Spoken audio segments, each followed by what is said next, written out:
आप देखो, शरीर में अगर कोई रोग होता है ना, तो उस रोग का अगर इनिशियल स्टेज में ही आप इलाज कर लेते हो तो आप ठीक हो जाते हो। लेकिन अगर आपने इग्नोर कर दिया, छोड़ दिया, तो क्या होता है, कीटाणु विषाणु पूरे बॉडी में फैलने लगता है और जख्म जो होता है पूरे बॉडी को गहरा करते जाता है और वो जख्म जो होता है पूरे बॉडी में फैल जाता है। कीटाणु विषाणु आपके पूरे बॉडी को डैमेज करने लगता है। इन द मीन टाइम होता क्या है कि आपको उस बॉडी पार्ट को ही एम्प्यूट करना पड़ता है, काट के अलग फेंकना पड़ता है, नहीं तो आपका जीवन दुभर हो जाएगा। देखो, जो छोटी सी बात है हमें जीवन की कितनी बड़ी शिक्षा देता है।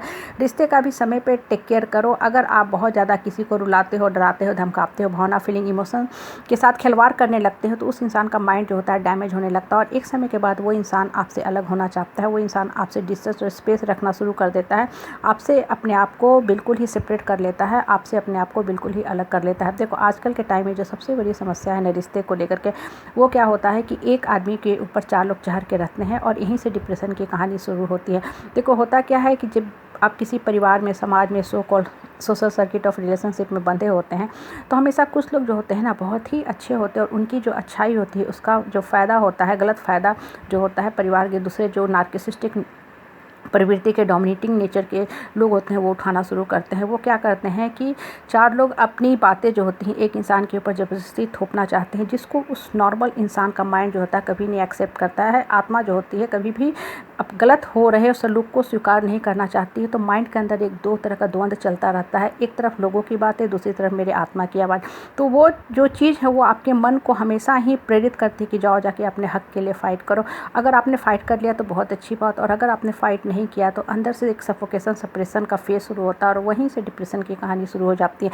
इसलिए यहाँ तक पहुँचने के पहले उस रिश्ता को काट के फेंक दो। वो जो कीटाणु विषाणु है ना, आपके पूरे माइंड को डैमेज कर देगा, बॉडी को डैमेज कर देगा और आपका अपना ही लाइफ पूरा डैमेज होता जाएगा। देखो, रिश्ते का लिहाज करो, सब कुछ करो, रिश्ते को कैरी फॉरवर्ड भी करते जाओ, रिश्ते को अच्छे से भी ढो, लेकिन इसका मतलब ये नहीं कि अपनी लाइफ को ही पूर्ण रूप से आप डैमेज करो, लाइफ को ही ख़त्म कर लो कि आपका जो अस्तित्व है धरती पे वही ख़त्म हो जाए। देखो, जिस समाज में, परिवार में, परिवेश में आप रहते हो ना, सबसे बड़ी प्रॉब्लम क्या होता है कि अच्छे लोगों की अच्छाई का हमेशा ही फ़ायदा होता है और इन द मीन टाइम होता क्या है कि जो गलत प्रवृत्ति के लोग होते हैं ना, ये और भी निगेटिव होते जाते हैं और ये हमेशा आपकी भावना, फीलिंग, इमोशन की खिलवाड़ करते हैं। ना तो आपके राय सलाह लेंगे, ना भावना, फीलिंग, इमोशन की कदर करेंगे, ना मान सम्मान देंगे, हमेशा आपको रुला के, डरा के, धमका के रखेंगे और इसी में ये अपने आप को पावरफुल फील करते हैं, ये सुपर ईगो में जीने लगते हैं।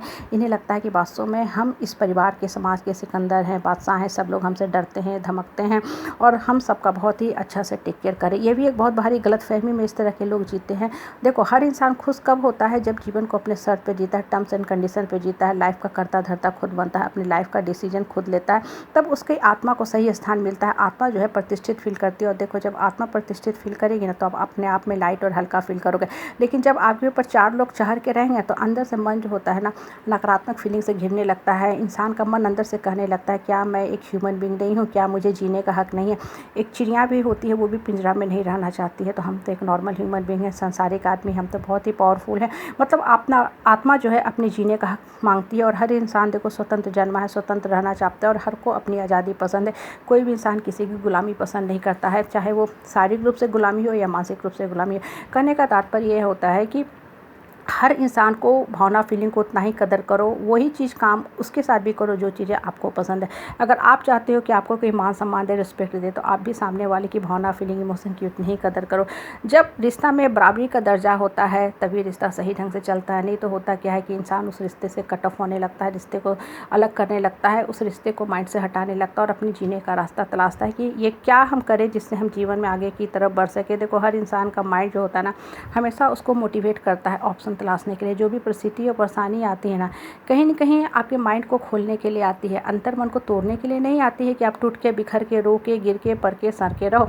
कहने का मतलब होता है कि ये जो परिस्थिति होती है ना, आपके अंतर मन को इतना मजबूत करती है कि आप मान लेते हो, इस जीवन को एक्सेप्ट कर लेते हो कि यहाँ कुछ नहीं बदलने वाला है, सिर्फ हम अपने आप को बदलेंगे और जैसे जैसे हम बदलते जाएंगे मेरा जीवन की जो दशा है ना ऊपर की तरफ उठते जाएगी। मतलब हम अपने बढ़ने का रास्ता तलाशते जाएंगे। और कभी भी किसी का शोषण मत बर्दाश्त किया करो। किसी का शोषण जो होता है कभी भी प्यार नहीं कहलाता है।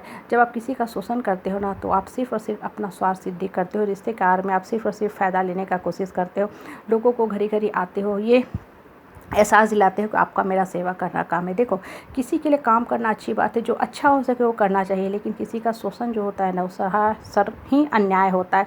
इसलिए अपने लाइफ में हैप्पी डेस्टिनी लिखा करो, मन को स्ट्रॉन्ग करो, अंतर मन को मजबूत किया करो और वो काम करो जिससे आपकी आत्मा